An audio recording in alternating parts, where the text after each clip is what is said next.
the production stream so I can see what's going on.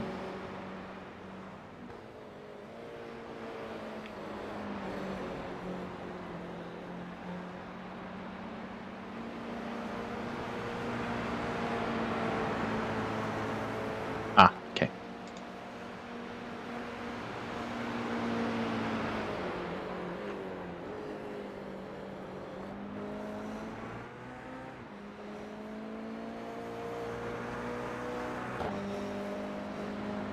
Good evening, everybody, and welcome back to the Collegiate iRacing League's GR86 Championship Series, where we come to you tonight from Sonoma Raceway in the rolling hills of Napa Valley, California.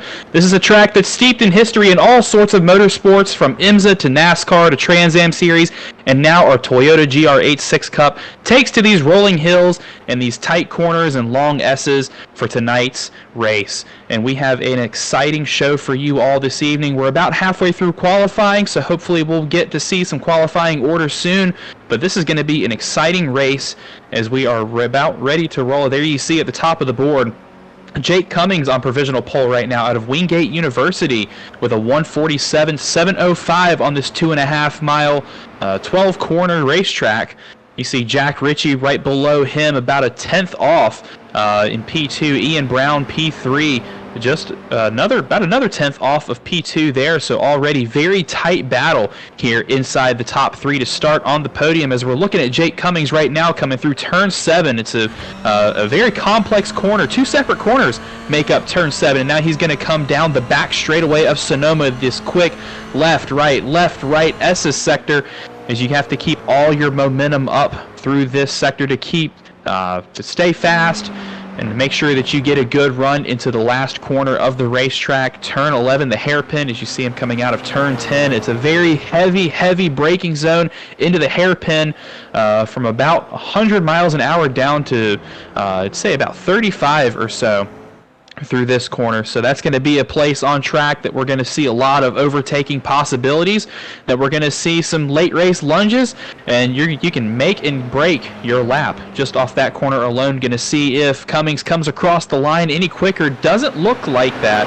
but I also don't see any of the other two inside that top three out on track. Actually, I believe P3 from Mesa Community College has come back out to try and attempt another lap as time is winding down in this qualifying session. Right now, Wingate stands on top. The Mississippi College, as now we get another P3 challenger coming across the line, this time 800ths off of that P2 spot. We can check and see who that driver is. That's Nick Daly there. It's Nick Daly at Arlington, making his debut here in this series, the GR86 Oh, look cars. And no stranger, getting all of the track. He paid for all the track, and he's going to use it. And yeah, pretty easy to do that. We've seen a lot of that in practice, and we will see some more tonight, Zach.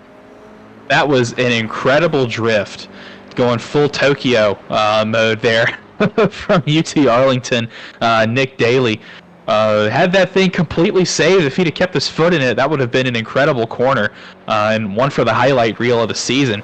But you can see Daly coming out of the carousel, turn 6, now setting himself up for turn 7.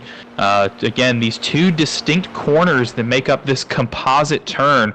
Another good overtaking opportunity for our drivers, as you carry a lot of momentum out of turn 6 down that short chute into turn 7. To set yourself up for this long, winding backstretch. Again, momentum so important in these cars. Not a lot of horsepower, not a lot of braking power either in these GR86 Toyota cars. So it's all about momentum in these machines, Josh. No, it is, and you can see we talked about Zach, this heavy braking zone this driver has. You know, they are about 100, 110 down into that corner, and they are going to drop off a ton. Looks like Daly here. Going to put that car about 46, 45 miles an hour is about the lowest he had, and you have to get that car all the way back up to speed, Zach, and up this hill in turn 1. And this turn 1, this little kink right here is really critical because it sets you up for turn 2. This long uphill braking zone, this switchback corner, it's a little left-hand kink into the main part of the corner, and it's so easy to go wide, just like Daly did right there. A little too much speed on entry and couldn't quite keep it under control through turn 2. And then this another composite turns 3 and 3A, a quick left-right switchback that goes down into turn 4, and that will do it for qualifying for tonight's race at Sonoma Raceway. Josh, let's go ahead and take a look at our starting grid. Starting grid is going to be there on your screen. So rolling off in the first position, Mesa Community College through Ian Brown there is going to take that pole position for the first heat. 10 laps here at Sonoma Raceway, and Wingate University going to roll off alongside in Jake Cummings. Jack Ritchie from Mississippi College will be 3rd place, and 4th place will be the car we were following there for a little bit. Texas at Arlington and Nick Daly. Major Monsivas and Texas A&M International will be 5th place, followed by Drexel University's Alexander Diamond and Jason Willott in 6th and 7th. College of Sports Media from Ontario, Jordan Brooks will make his debut here from the 8th position on the grid, and Drexel University and Timothy Wilms will follow this 9-car grid. And Zach, they are close together. They have a full lap to contemplate just how they're going to get around this this not too short, not too long Sonoma Raceway. Yeah, and I would like to say it's good to see Jordan Brooks back out on track. Of course, a CIL familiar face, competed in the past, but was also in the booth for our short track series last season. He hopefully will return to the booth at some point over the summer. We enjoyed having him on our production squad, but he's elected tonight to go out on track and have some fun with some of his fellow competitors, as well as a couple of fresh faces in the CIL, as they're just going to start trailing that beautiful Porsche safety car, but for a long, just over 2.5-mile formation lap, as these drivers have plenty of time to get their tires warm, get their thoughts straight before we take the green flag. That's what they will be doing. And somebody I'm looking to watch this evening is Texas A&M International making their debut, and Major Monsivas making his debut as well in that nicely colored maroon and beige machine. And that's a Toyota that I think is going to be pretty quick. Was a little bit tied up doing some life things there, as these students sometimes do, but you can see that car is ready to go, and looking for exciting things from that driver there. I'm not a betting man, but if I had to bet on somebody to win, it would be Ian Brooks. He came out of the gate last week, guns a-blazing. I believe it was his first CIL career start, and he did really, really well in both of the sprint races, put on a clinical towards them in the middle half of the field, worked his way up to the front, and overall had a very good day. But with this field tonight, and with him starting on pole for this sprint race number 1, I'm expecting good things out of him. Now, one thing to keep in mind is we have a dual sprint race format here at the CIL for our GR86 challenge. We'll have two sprint races of 10 laps each. At the end of sprint race 1, the field will be inverted for the start of sprint race 2. So if you finish first and you win, congratulations, you get a big haul of points. But you're going to be starting at the rear for sprint race number 2, and with how hard it is to pass in these cars and only a few passing zones on track, that could prove a worthy challenge for even the best drivers on the grid. But if you finish last in sprint race number 1, then that means you have won the reverse grid pole, because we have less than 10 cars in the field tonight. And I think, Josh, we are about ready to go. As you see the safety car make that left onto pit road, the drivers pacing their way through this hairpin turn. One more time before we take the green flag. 10 laps on the clock. The drivers are going to make their way towards that zone, staying behind the safety car on pit road, as they're going to hit the gas, and we are green flag racing at Sonoma. And that we are down into the first corner already. Everybody kind of jockeying for position. You'd like to be the control car, get out, and it is a long run up and a long wait to get up there. But your leader, Ian Brown of Mesa Community College, continues to show the way, followed by that Wingate University machine. That's going to be a distinctive paint scheme that we see up front all season long here this summer, Zach. And straight away, leaving no time, is that Wingate car. He wants to make his presence felt there in the mirror behind Mesa Community College. And also, look at all that curve that Wingate takes. And we're going to see if that's a fast way to get around here tonight. That's one of the things about these cars is with the full street suspension that they have, they can eat curb. They can take a lot of curb, and especially in some of the corners that have a more aggressive curbing to them where it pops up a little bit, you can take some more of it to help rotate the car. And I believe it's what we're going to see a lot of our drivers do, especially through some of these S's corners, to keep that momentum up. You can see one right there is a little wiggle out of Brown up there at the front. Jake Cummings all over that curb to help rotate the car, and he's going to get a good exit to get down this back straightaway and hopefully set up a pass, maybe a little bit of toe down these S's, to try and set up a move into turn 11, be a little bit later on the brakes. Looks like he's a little too far back right now to get the move done, but we've got 3 cars pretty much nose to tail right behind them in the battle for 3rd place. We're going to keep an eye on this action inside the top 5 as they come down into the carousel the hairpin for the first time. Looks like Jack Ritchie a little later on the brakes, going to try and make a lunge there to chop some time off between him and Cummings up ahead, as we're now going to complete lap 1 and start lap 2 of this race. Yeah, getting on to lap 2 in a fast lap right there, and looks like the fastest lap of the race from that leader. So no surprise to be on pole. Mesa Community College. We saw when we had a series of GT3 racing that Ian Brown specifically from Mesa was very, very quick and not afraid to be aggressive, make those moves that he needed to. And so right there you can see that driver has seasoned and grown into a very fast race leader right now. I'm interested in that Wingate car behind him from Jake Cummings, as Cummings is a seasoned veteran of not only our College Cup Series, he was a playoff driver this past season, so he's fast in cars, but also a veteran of the old GT3 Challenge from a few seasons back and beforehand. I remember he was out there tearing up the field. So he's very good at sports car racing. He's got the experience, and right now he's got a task in front of him as that lead has opened up to about 3/4 of a second, as all these drivers trying to maximize their exit out of turn 7 to get a good run down the back straightaway. Now looking at a couple of these Drexel cars, Drexel's got 3 drivers in the field tonight between Diamond, Wallet, and Wilms, currently running 6th, 7th, and 9th as we speak. So Drexel right now has the provisional reverse grid pole. Jason Wallet right now chasing down his teammate Diamond as they're coming through these last few S's, that smooth, fluid left-right motion as they come into turn 11 one more time, looking towards the front of the field. Looks like Texas A&M International Monsivas was trying to make a move for that that 4th position, taking it away from Nick Daly, but couldn't quite get that move to stick. Maybe outbraked himself a little bit into the corner as they're going to start lap 3 of 10.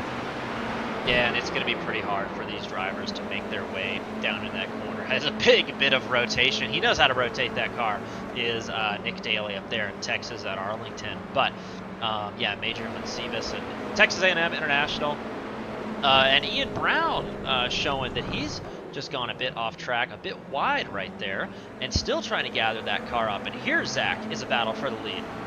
Yeah, Jake Cummings is going to take advantage of that momentum loss from Brown, and he is going to slot right by that Mesa Community College car and take the lead of this race on lap 3.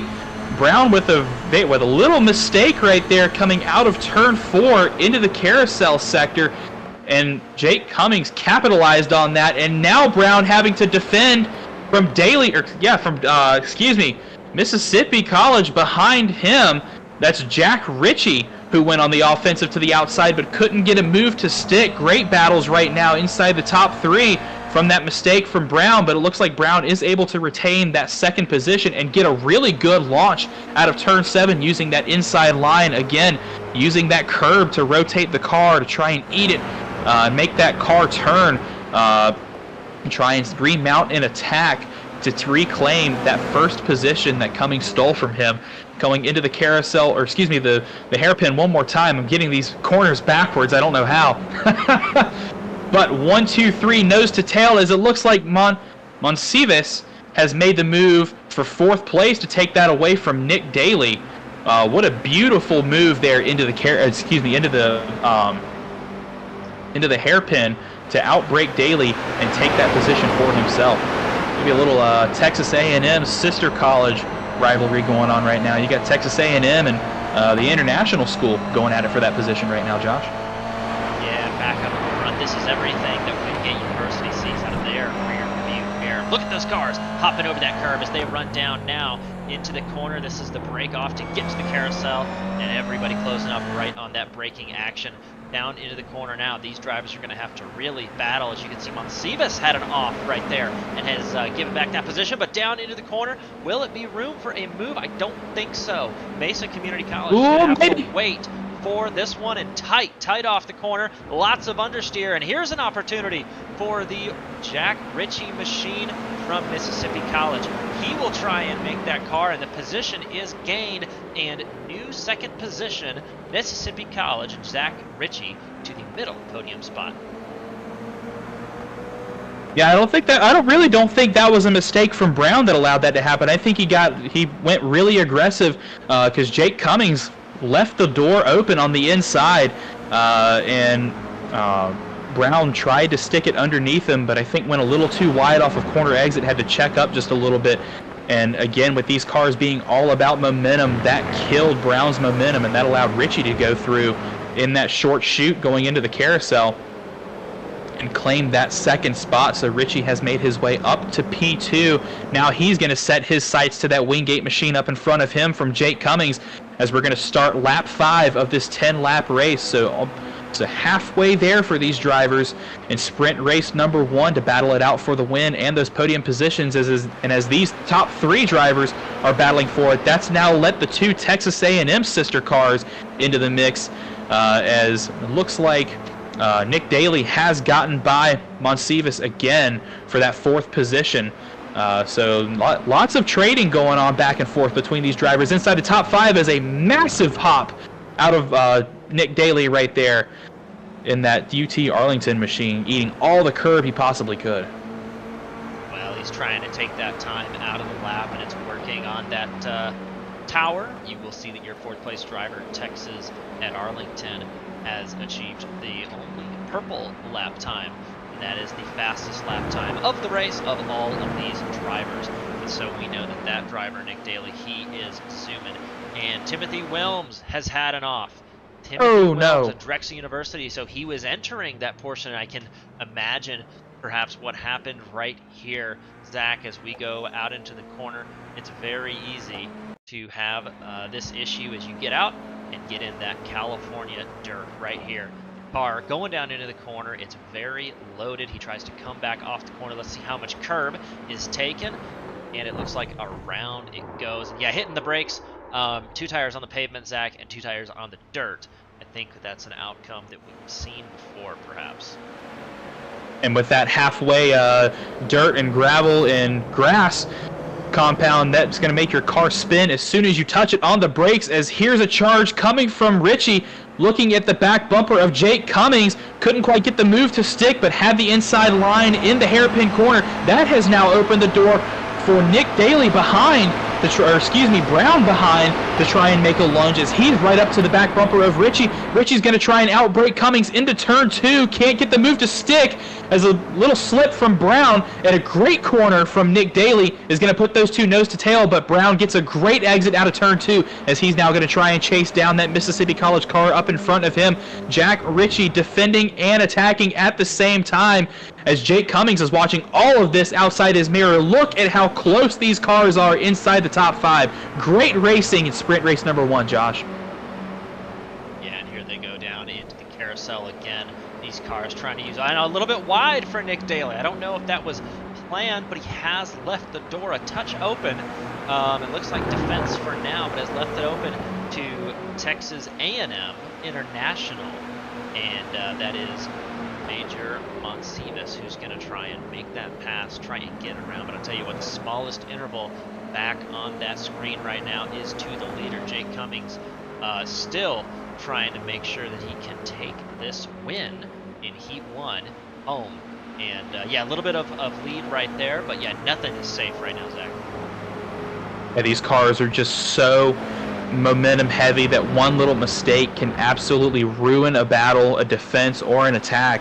So you'll see a driver open out a pretty considerable lead. We saw it up to about a half a second. That now has come down to about 3/10 coming into the hairpin as Jack Ritchie, and I think the entire field, outbraked Jake Cummings into that corner, gained a lot of time, and Cummings did not get a good exit. Ritchie did, and I believe Ritchie is going to be all over the back bumper of that beautiful blue Wingate car coming into turn 2. Here he is looking to the inside, a very aggressive move. Both of these drivers defending and attacking like crazy. We're going to see if they can make the corner. Yes, as all these drivers are going to use that inside curve to their advantage, and Cummings took that corner absolutely perfectly, as now here comes Nick Daly looking to the inside of Ian Brown. Couldn't quite get the move to stick coming into turn 3, but that will surely get inside the mind of that number 3 driver on the grid, in the field as we speak, as they come into the carousel one more time. A little bit of an off right there for Monsivas, but is able to keep that car straight and still stay in this battle for the top 5. Yeah, it is. All these drivers trying to use up the track, and you've got to push these Toyota cars. Not unlike the Mazda Miata, it will require a lot of risk involved here to be fast and to the outside. That is Texas at Arlington trying to get around Mesa Community College. Will it work? Room is given to the outside, and Texas, yeah, big muscle door right there. The grass is raceable, and yeah, I think Texas at Arlington returning that favor right there. That was a pretty stiff move, Zach, from the Mesa Community College machine. We expected it, and I think that Texas at Arlington repaid the favor, but I'll tell you what, it's about to be on a 3rd time into the latest braking portion of the track. Oh, and a huge off for Daly, as he's going to lose both of those positions and fall into that 5th position, as now Mesa and Texas A&M International going at it side by side. Monsivas losing out on that battle, as now Brown is going to retain that 3rd position, but we are side by side coming down the pit straight across the line. This is going to be 2 to go at the line, starting lap 3 to go that time by, as Jack Ritchie mounting an attack. He's got the preferred line going into turn 2 against Jake Cummings from Wingate. They are side by side coming out of the corner. We're going to see if Cummings can retain his lead, as he's going to have the preferred line going through these S's. Yes, he can. He will clear Ritchie and Mississippi College, but for how long, as Ritchie's going to get the better exit as they come into turn 4 one more time, going into the carousel, this very long left-hand momentum-based corner, as Jake Cummings with a little bit of a lead scare right there, as Jack Ritchie mounted an incredible attack down the pit straight that time by. We're going to see if this battle continues, as it looks like the top 4 have dispersed themselves just a hair. Can't quite see Diamond, where did Daly? Oh, Daly fell behind Diamond. Yeah, he's now in the 6th position. Texas at Arlington, that's that machine, has had a couple offs there, just trying to get gathered back. And man, if we could catch our breath for a moment, Zach, we could take a look at that Nick Daly off there coming into the hairpin. But in this instance, yeah, I think that that yellow machine, gold yellow machine of Mississippi College gets, I think, the best off right now, that final hairpin. And I think it takes just about the whole front straightaway with the power on these cars to get alongside down. But here we go again. What can that Mississippi College machine do? Big on the bumper right there. He's going to try and get squared away off that corner. Actually, a much better exit for Cummings that time. So I don't expect any excitement in turn 1 this time. Yeah, the gap has opened up just a little bit. It doesn't look like there's going to be much of an attack this time by. Too far for any of these drivers to make a lunge on the driver up in front, but the driver's got the 2 to go signal that time by. And yeah, you mentioned it, not a lot of horsepower on these Toyota GR86 Cup cars, but they are still a blast to drive. These little 4-banger cars, 6-speed sequentials, putting out about 200 horsepower, I believe, out of that 4-cylinder engine.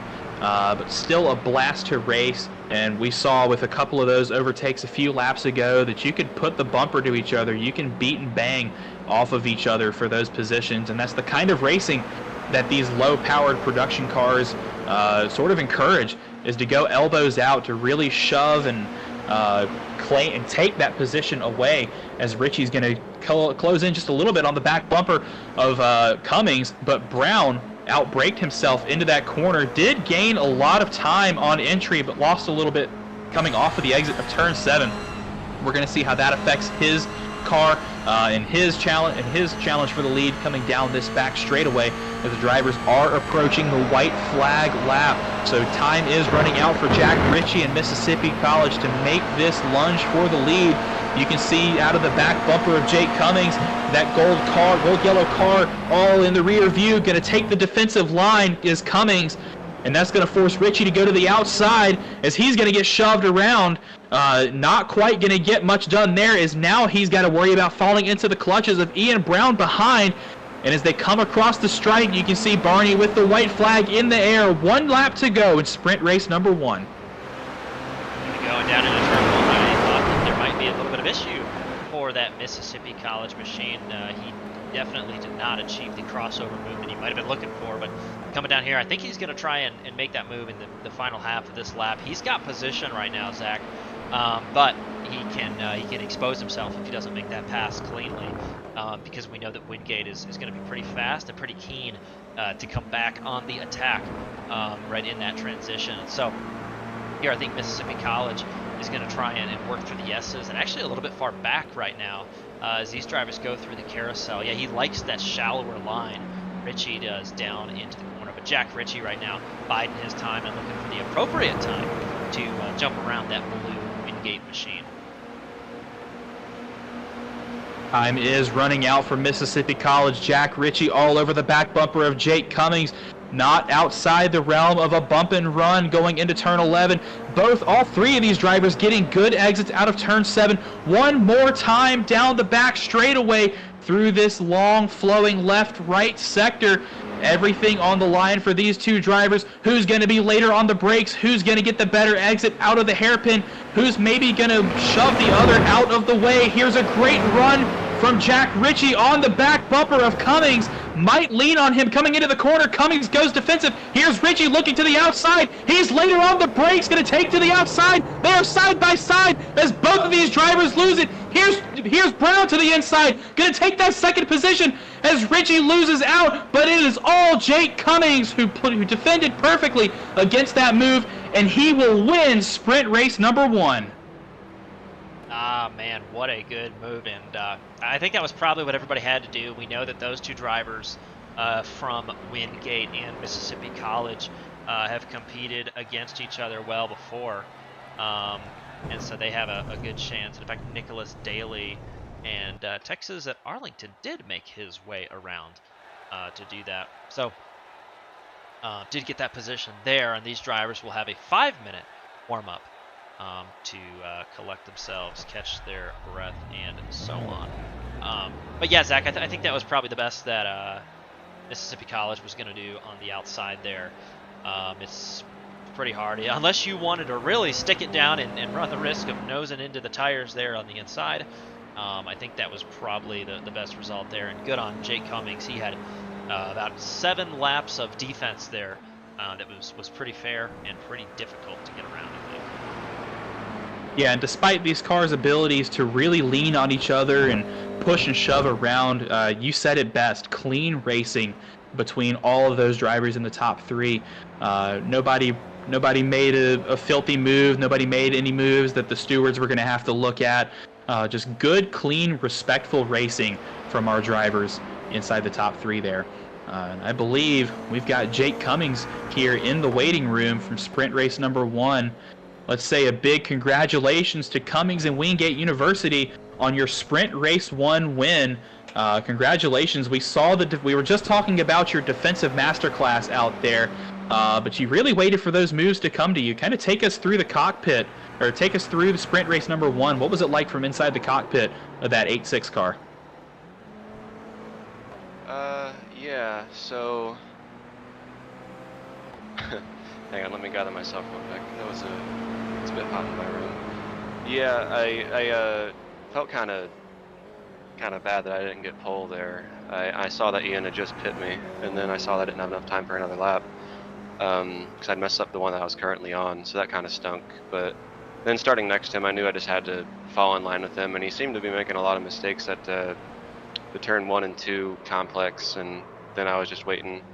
And he made that one mistake at turn 3A, and we were obviously in the same voice channel with AMS, but I was just making sure I got past him cleanly, and he was nice enough to not try to defend it too hard. And then he just kept saying he kept making mistakes behind me, but I definitely wasn't the fastest there, whether that be because I was looking in my mirrors too much or just from, just straight up pace. But I was able to defend well enough. There was definitely some sketchier moments where I maybe could have left a little more room, but I was talking with him, and we're all good for that, and we're just going to be focusing on trying to work together in Sprint Race 2, which proved to be pretty hard last week, but I'm sure after that 1-2-3 sweep once again for us that we can make something happen at this much wider and probably a bit easier to pass track at Sonoma.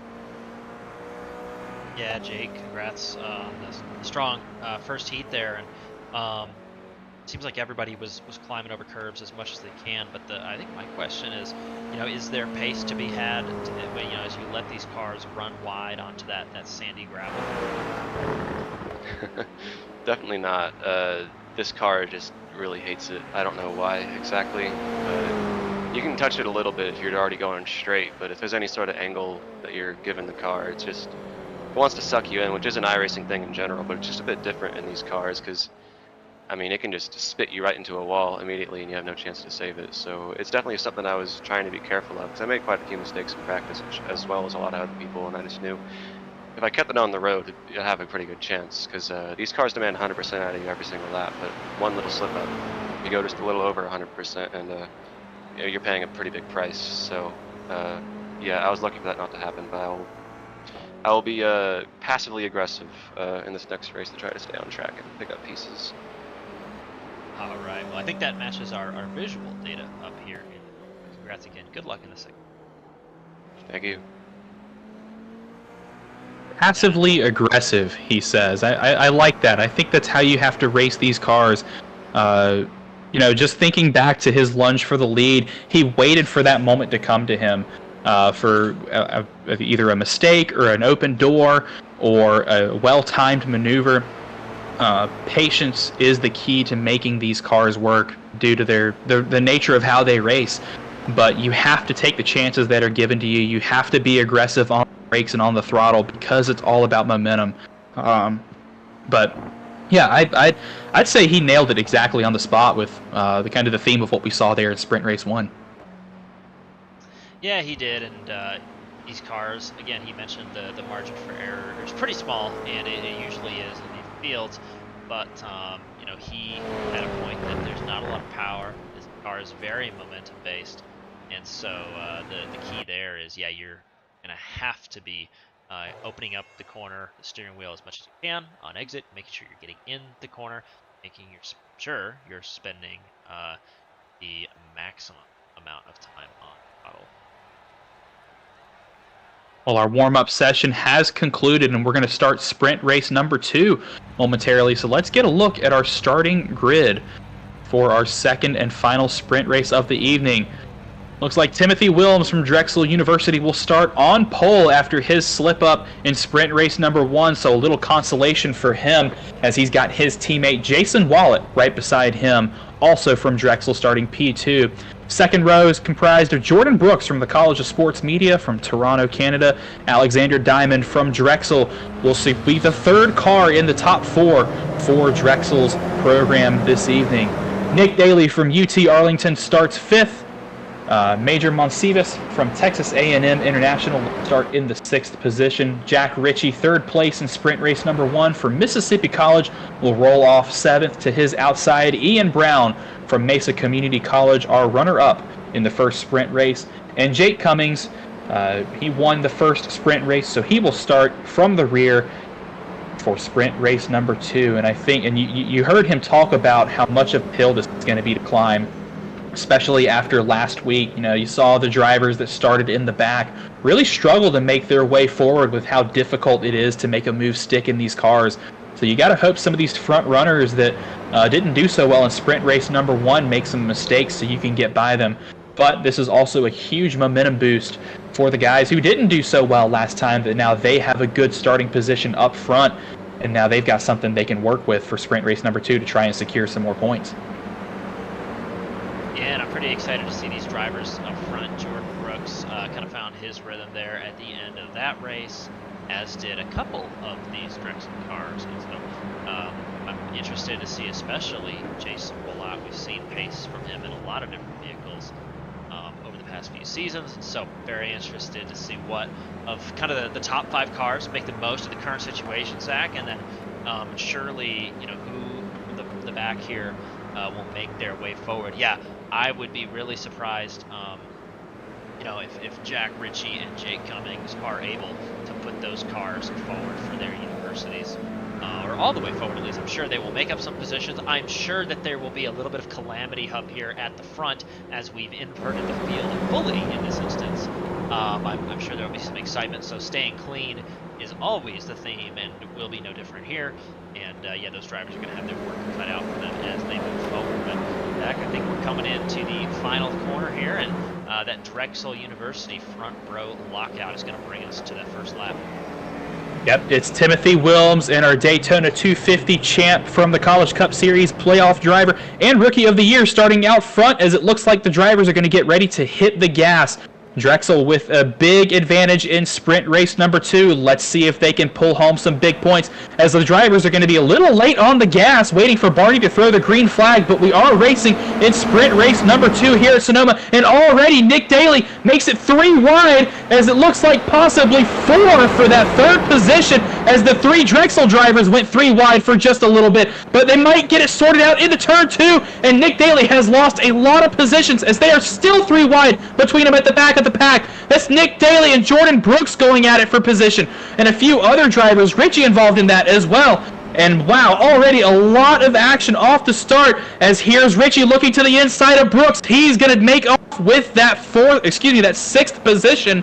So already some very early overtakes, as now Mississippi College is going to turn their sights on UT Arlington and Nick Daly up ahead of them. But looking up towards the front, Jason Willott has run away with the lead from his teammate Timothy Wilms, as now Monsivas is going to try. He's slotted into the 2nd position, and he's going to try and look for the lead as they come into turn 7. Hard braking point for the first time.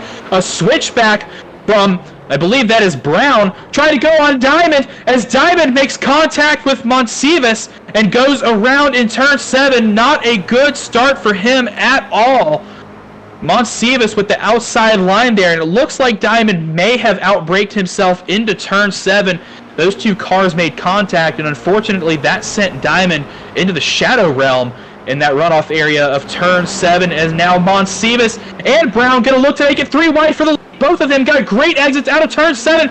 Brown is going to make off with the lead, and they're 3 wide for 2nd place behind them. Got to leave the room. There's cones being killed all over the place. They are bumping and banging off of each other into turn 11, the hairpin. This is great action we're seeing on track between these drivers, and that's only in lap 1.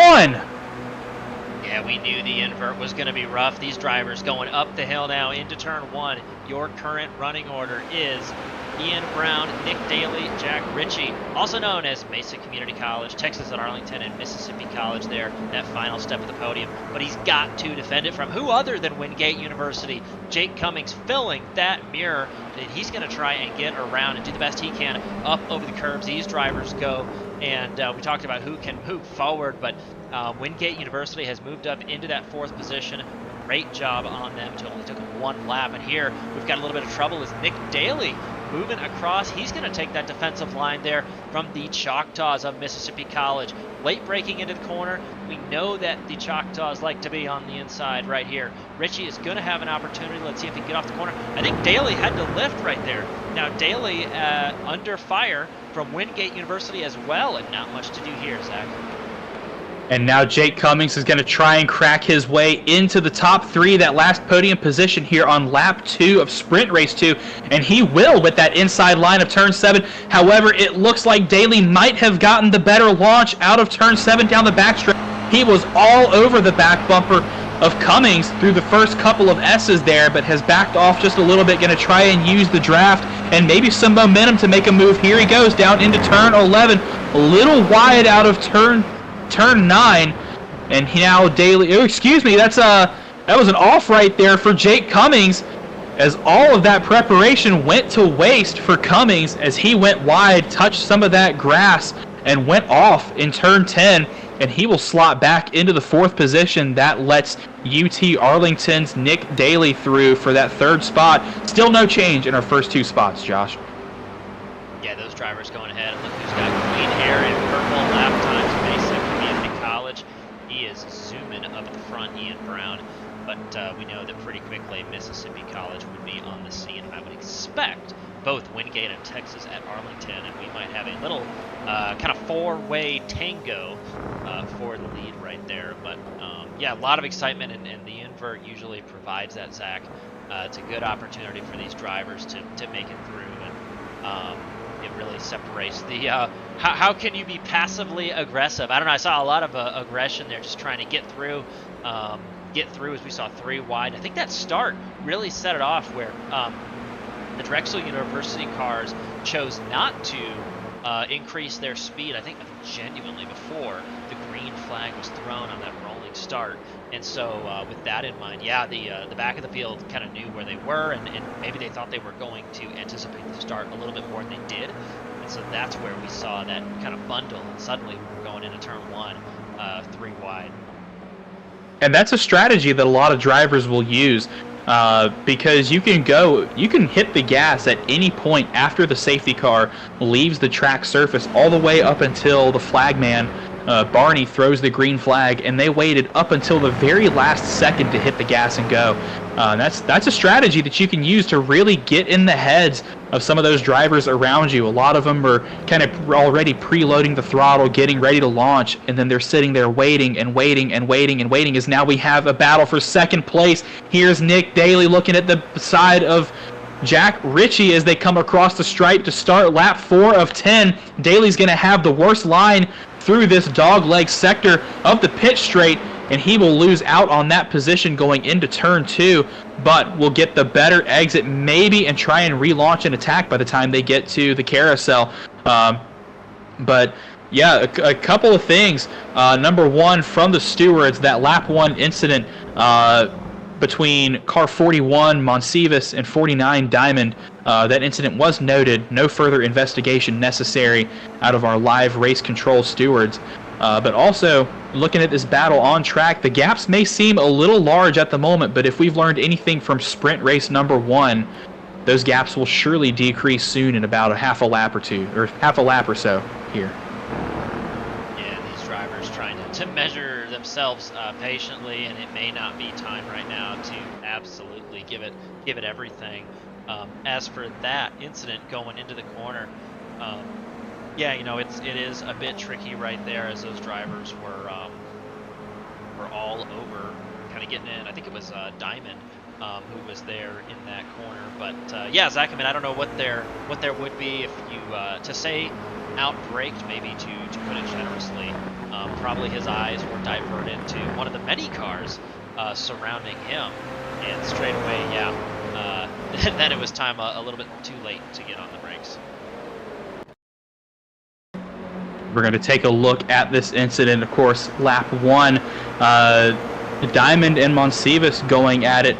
As you see, Diamond actually locked in a battle with Brown. Brown's going to look to the inside at a great switchback move, as both of those drivers really outbraked themselves, but Diamond got the worst of it, as it really just looked like a wrong place at the wrong time.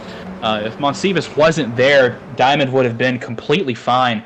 But unfortunately, that Drexel car went for a little scenic tour of the runoff in turn 7. As now we're going to ride on board with Monsivas in that Texas A&M International machine. You're going to see Diamond probably coming from the right-hand side right about now. And yep, I mean, just nothing any of those two drivers could have done at that moment to stop that from happening. Yeah, and yeah, what do you do if you're Texas A&M International, Zach? You're going into the corner, you're looking for the turn-in point, and suddenly there's a car right on your inside. That's where the Apex used to be. There's now a Toyota GR86, and so yeah, I'm sure both drivers will be slightly unhappy with that outcome. More so Drexel University, but yeah, what can you do when you don't hit your brakes at the appropriate time? These are the results, but a slight rundown as we go along here. Ian Brown, Mesa Community College, going to be your leader. That second podium position going to be Texas at Arlington, and third place has shifted a little bit to go to Wingate University. And I actually do note, normally your third podium finisher was Major Monsivas, and he's back here, so some type of off. And I actually see as well Jack Ritchie with a little bit of trouble. He has fallen back, lost about 8 seconds or so off the leaders, and you can see right there that big gap starting mostly back to Drexel University. So a lot of excitement continuing on track, and yeah, that is and big trouble back there. A car almost around, but I think it was saved. And I'm trying to look. I know that KFC machine is College of Sports Media, and it looks like Texas A&M made it out okay there, but perhaps that was the Alexander Diamond machine from Drexel University. Just kind of awkwardly, maybe a little bit of contact in that hairpin, Zach. Yeah, it just looked like a racing incident between two drivers again, with the arms out, elbows out, racing that these cars produced. That looked like nothing more than just two drivers jockeying for position. But of course, the stewards may have a look at it, depending on what sort of outcomes may come from that. Here's now Nick Daly, a replay of Nick Daly looking to the inside of Jack Ritchie. Very late on the brakes for UT Arlington, and a switchback maneuver from Mississippi College as he's going to take curb and loop the car. Maybe the room wasn't left there. The stewards are going to have a look at that. But wow, what a battle, and a disastrous end to that for Ritchie and Mississippi College, as we're going to get one more look at this from the onboard of that 72 car of Ritchie. You can see he goes a little earlier on the brakes. He knows that Daly's going to make that lunge. Daly with the chrome horn, or really the chrome fender, to Ritchie, pushing him to the inside, and it looks like Ritchie got a little bit too much curb. That picked the car up and just sent it for a spin. Yeah, that seemed to be the case, but it's so easy, and in many cars, especially here, when that front end is loaded up like that, and you're getting into the corner still, the weight is on the front, not the rear. Yeah, you have a little bit of contact there, and then suddenly the front end that's still full of grip just hooks you around. So yeah, we saw the steering wheel turn to the right, we saw the curve come in, we saw the front loaded up on that corner entry, Zach, and yeah, I wasn't surprised to see that that's how Mississippi College got turned around. But they are going to make this pass on Drexel University. So back up to fourth place right now is Mississippi College, and we do need to be mindful of the gap up at the front, maintained. Texas at Arlington casually stalking Mesa Community College. Yeah, this lead has come down considerably in about the last 2 or 3 laps or so. Somebody has lit a match under Nick Daly's seat, because he is on a march to the front of the field for UT Arlington, and he's going to try and hunt down this Mesa Community College car of Ian Brown. There you see right on the bumper, maybe a car length or 2 off of the lead. There's Brown taking a more defensive line into turn 7, setting up that second apex so well to get a good exit onto the backstretch S's, and it looks like a little bit of a gap has opened up, another about a half a tenth or so, but it is coming down ever so slightly as Daly got a great launch out of turn 7 and keeps his momentum up down the backstretch as they will be coming to lap 8 of 10. The drivers are going to get the 3 to go signal from Barney this time by. So time running out for UT Arlington and Nick Daly to make their way up to the front of this pack to take the point in sprint race number 2 and solidify a win. But for the time being, that advantage is going to stay in favor of Ian Brown and Mesa Community College as they'll cross the stripe to begin lap 8, Josh. Yeah, and he's got a mirror full right now as that leader, Mesa Community College. Seeing if he can get into this corner pretty well. I think that the move really is going to be on one of these longer straightaways. Nick Daly seems to really enjoy getting a little bit straighter exit. So maybe he's waiting for where he can get to those S's, carry that momentum, and do something to hairpin, which would make sense because it's very hard to come back from the hairpin. That would be a great move for the last lap, last corner. Probably the strategy that Nick is one of the strategies that Texas at Arlington is able to play with there. But Daly right now trying to size up his prey and figure out if there is an opportunity to be had. Meanwhile, about 4 seconds behind all of this, Wingate University would love a little bit of battling right here and to be able to catch up. You can see they're entering your frame, but I'm just not sure that is in the cards here. With Zach, you said 3 laps to go as we come to 2 to go this time by. Yeah, down the back stretch one more time. This S's section is a lot of fun for these drivers that go nose to tail, cat and mouse, exploring different lines, maybe rolling off the throttle at different points to try and gain an advantage going into this last hairpin, turn 11. The gap since last lap has not changed at this point at about a quarter of a second, as now Nick Daly maybe thought about a lunge to the inside, but neither driver going to do anything differently going into that corner. Maybe Brown taking a little bit wider of an approach to maximize his exit, and that's what he's done by just a little bit. The advantage will go to Brown across the stripe once again. 2 laps to go in this sprint race number 2 and in tonight's events, as they're going to come up into turn 2 one more time. It's Mesa Community College and Ian Brown over UT Arlington and Nick Daly for the win in sprint race number 2. Both of these drivers, I think at this point the patience is out the window. You've got to take any opportunity and any advantage that comes to you. And it looks like Daly backed up his entry a little bit to make the corner to get a better exit into the carousel. We know that Daly favors that outside middle, almost like a middle line through the carousel. Ian Brown going really high on entry and is going to tuck it down into the bottom of the corner. You can see just how much that car rolls, with Daly almost 3-wheeling it through the carousel that time by, as these drivers are gonna come to turn 7 one more time, as Josh one more time down the backstretch before we hit the white flag lap. Yeah, that's what these drivers are racing to right now. It's worth noting that 4th position, after some of shuffling in the back, is Mississippi College and Texas A&M International and Major Monsibus have made their way up to 5th position. Drexel University continues to battle Jason Relazzi, and he can dive into maybe that 5th position. But back up the front, you mentioned it, coming to the white flag, going to be heavy braking opportunities down in this corner. I don't know if I want to make this move just yet. Daly, though, does get down into the corner. He's going to move.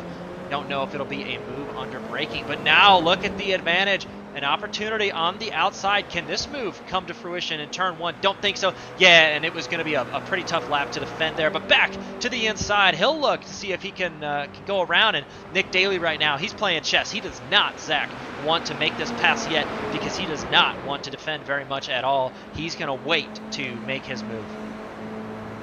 Yeah, 1 lap to go for these drivers. All the big points and a win and bragging rights on the line between these 2 drivers right now. Ian Brown over Nick Daly by about a quarter of a second through turn 3. And a little bit off for Daly right there coming out of the corner. He's going to lose about a quarter of a second, maybe more, to the lead. But a crucial, critical mistake for Daly as he tried to take the lead away from Brown, getting a good exit. You've got to keep it clean when you're in situations like this, and a wiggle going into the carousel. And maybe Daly has seen that race win slip away from him, but on the other side of the coin, Ian Brown can take a breath as he no longer has that UT Arlington machine breathing down his exhaust pipe, per se, as that now has opened up about a 3/4 of a second lead as they're going to come down the back straightaway one more time through turns 8, 9, and 10.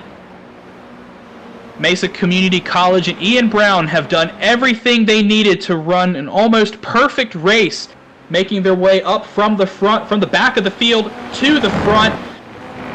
All that hard work has come to fruition for him, a defensive masterclass from Brown. And for the final time, into the hairpin, late on the brakes, going to keep UT Arlington and Nick Daly behind. Not much Daly could do that time by. out of turn 11 through turn 12, and it's going to go to the favor of Mesa Community College and Ian Brown as he will win sprint race number 2. Man, what a run right there. And Zach, I feel a little bit deprived of whatever could have been in another parallel universe there with that Texas at Arlington machine trying to make a late race dive. But yeah, you gotta be in position to make that happen. And in trying to stay in position was just a bit just loose, tight, lacking a grip as those cars come up over that tricky turn right there. You really come over the curb, unload the suspension, and it is difficult to keep that car out of that dirt, as we saw many times tonight. But all the credit in this one, Zach, gotta go to Ian Brown, Mesa Community College. Brilliant night on both heats, I think. Yeah, great driving from everybody on our podium finishers for both sprint races. Did very well with these tough cars on this really non-linear, very tough racetrack. You heard Jake Cummings in his interview say it was a lot wider than Tsukuba, so that presented some different challenges with how the car was driven. But overall, great pair of sprint races tonight, and Sonoma has once again put on another masterclass of an event. But I believe we're going to go ahead and hop into our post-race show with our interviews. Let's go ahead and call up our Sprint Race 1 winner and Sprint Race 2 third-place finisher from Wingate University, Jake Cummings. Congratulations on a double podium finish tonight. Take us through sprint race number 2. What did you learn from the first time around that helped you drive from the rear of the field and take P3 again tonight? Well, the track got a lot faster. I'm not sure if you guys noticed the lap times. We were doing, mid 47s there in Heat 1, and then I think Nicholas did a high 46. So it definitely ramped up, but at the same time, it kind of felt worse after the first few laps. I definitely made a mistake once we all got sorted out and just barely tapped that wall before the hairpin. I don't know if that caused any significant damage, but I just couldn't replicate my lap times after that, and they just got further and further away. But yeah, the start was kind of a lot easier than I thought it was going to be. It was just funny to see everyone going like 4 wide. I know I put us 4 wide at one point, but it was all good in the end. Just a lot of incidents. Well, I guess only a couple, but they were with only 9 people. It was just enough to get the fastest forward to the front by the end of lap 1. I thought that was pretty funny, comparing it to last week, which was definitely not that. But yeah, Ian made really placed his car in the right spots and got to the front of the the fastest cars group. We'll say. And he was able to just get to the front and stay there with some really good defensive moves. But for me, I just couldn't replicate my pace. I would be matching my best lap time halfway through the lap and through the carousel and the S's, and the final 2 turns I just lose it all and be about second plus down. I don't really know why. But still brought it home P3, and just like last week, it was kind of just because of luck from a mistake of another driver. Because last week I think it was Andrew something, Andrew someone who spun it in the turn 1 in the last lap, and here it was a bit earlier, but Jack trying to fight Nicholas Daly with the switchback, that curb is killer at that hairpin after the carousel. So unfortunate for him, but I'll definitely take the points because I think I'm leading the championship at this point. Still early days, but a good day for us and my team still, of course.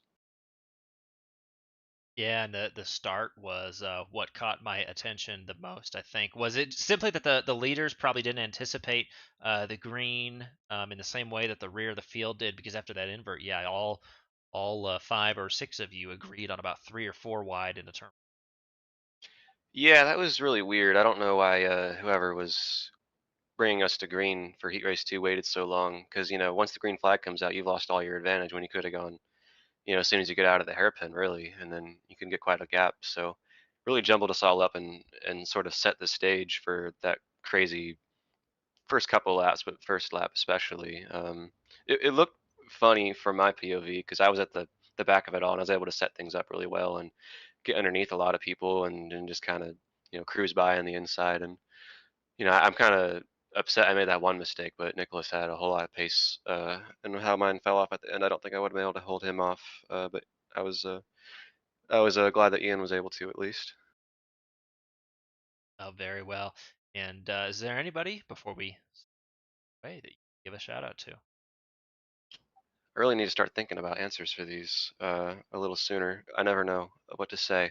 Uh, I'll thank my grandparents this time around because they're letting me live with them while I'm taking my sort of leave of absence from college between my bachelor's and my master's, and they're not charging any rent, feeding me. It's great. I love them. So I'll thank them for letting me have a place to actually do this, even though their Wi-Fi is a bit grandparenty, if you know what I mean. But held on tonight and in any of these important races so far, which is good. So yeah, I'll thank them. Awesome. Love to hear it. And I'm sure the food is immaculate as well. But congratulations, Wingate University and Jake Cummings on your third place tonight. Thank you.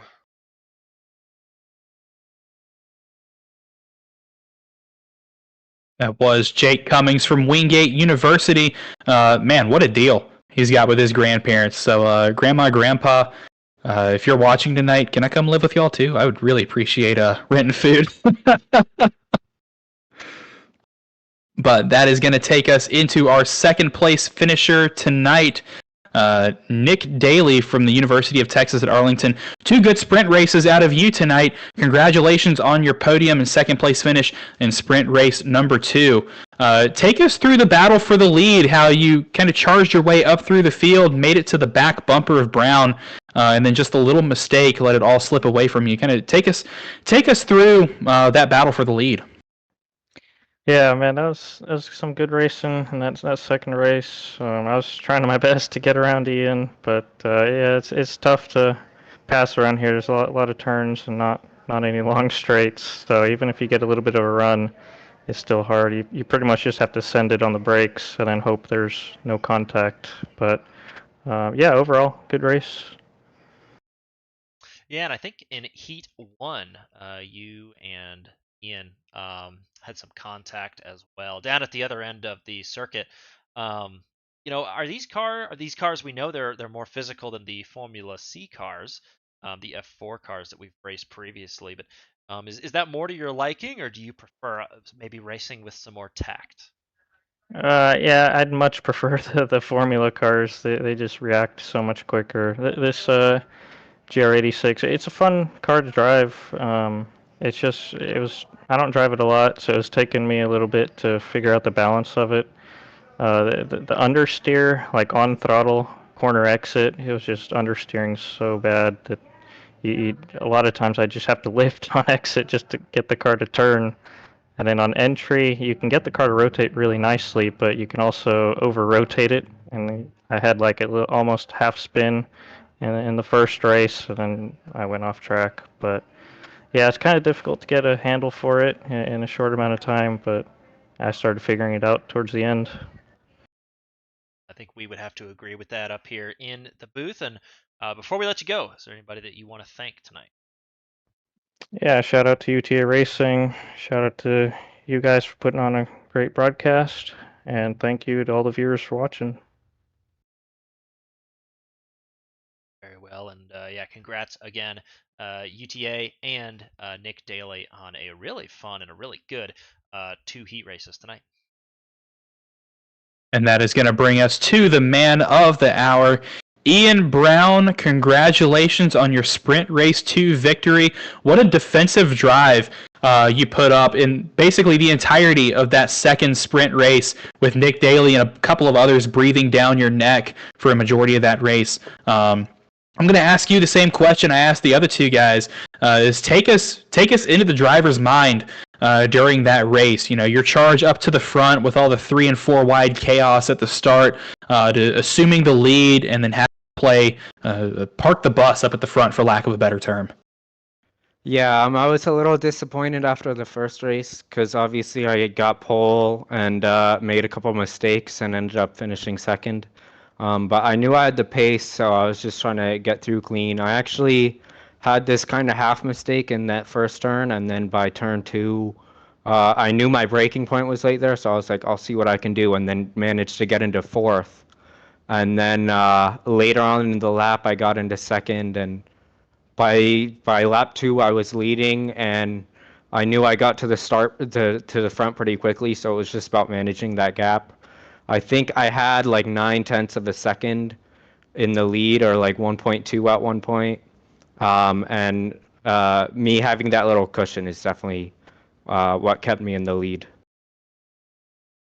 Yeah, congrats, Ian, and Mesa as well on a good second heat tonight. And you know that the track changed a little bit. I think Cummings mentioned it a little bit. And being clean, staying out of the dirt seemed to be the key for drivers tonight. And I think you did it one of the best, which is why we're talking to you here on top of the podium. So, what was your take on the track and how it evolved over the event tonight? I didn't notice it too much, to be honest. I think in qualifying, I kind of didn't feel like I got the lap perfect. It was just enough for a pole. And my race laps tended to be pretty consistent outside of the mistakes I made in race 1. But yeah, I honestly didn't feel like I noticed it too much. Got you. Well, I think you adapted well both to the track and to your competitors. And before we let you go, is there anybody that you want to give a shout out or a thank you to here tonight? Yeah, definitely my kind of teammates, Jake Cummings and Jack Ritchie, because I come into these races and I know I can have good, clean, and competitive races with them. And also thanks to Nick Daly, because he definitely made me sweat for that win, and it was fun to have to defend against him. Congratulations again. Solid 2 heats and a way to come across top of the podium. And have a great night. Thank you. You too. Ian Brown and Mesa Community College. That is going to be your race winner tonight. And Zach, I think he's right. Really good driving from him as well as Nick Daly, who kept us very entertained for the latter half of that. What do you call that? Second heat.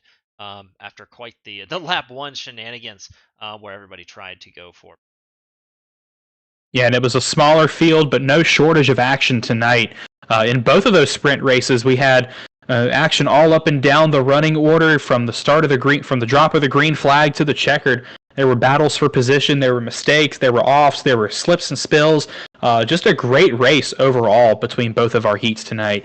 And I think Sonoma will definitely be a staple on our roadside calendar from here on out due to the racing that it produced tonight. And I can't remember, did we? I think we came here once or twice in the GT3 challenge. We did, and we like seeing sports cars here at Sonoma.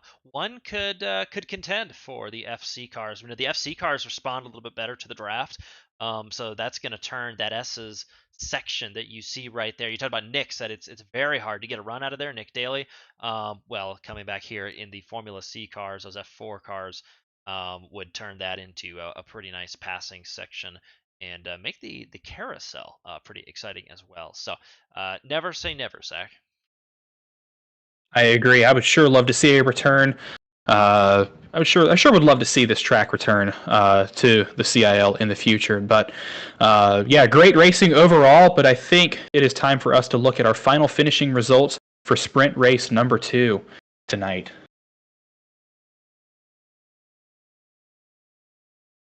And of course, that is Ian Brown from Mesa Community College taking away the win for sprint race number 2, standing atop that podium. P2 goes to Nick Daly from the University of Texas at Arlington after a long and hard-fought battle for the lead for a majority of that race. Jake Cummings, who started in the rear, finishes P3 on that third step of the podium for Wingate University. Fourth place goes to Jack Ritchie from Mississippi College in that beautiful yellow gold machine. Major Monsivius finishes 5th for Texas A&M International. 6th place goes to Jason Wallet, the highest finishing of the Drexel University cars. His teammate Alex Diamond, after that little slip up at the beginning of the race, finishes 7th for Drexel as well. Jordan Brooks finishes 8th for the College of Sports Media out of Ontario, Canada, and Timothy Wilms will finish 9th for Drexel University. And Josh, I believe that will do it for us tonight. But looking ahead further on in the CiL schedule, our College Cup Series, or excuse me, our Gen 4 Cup Series, sponsored by That's the Garage Shop College the Cup Garage Series. It's Shop. going to be Getting every used to our new Monday. sponsor. Every Monday here Monday. at 9 p.m. on the Twitch channel. And also every Wednesday night here at 9 p.m. is this GR86 action. So, Zach, yeah, a lot to unpack every week here. 2 nights a week. It's door to door, at least this summer, all season long. And the Garage Shop Throwback Cup Series goes to Daytona International Speedway next Monday. So straight out of Earnhardt's playbook. That's going to be a fun race, so you won't want to miss that. Again, that's Monday night, coming at 9 Eastern p.m. And next Wednesday, our GR challenge,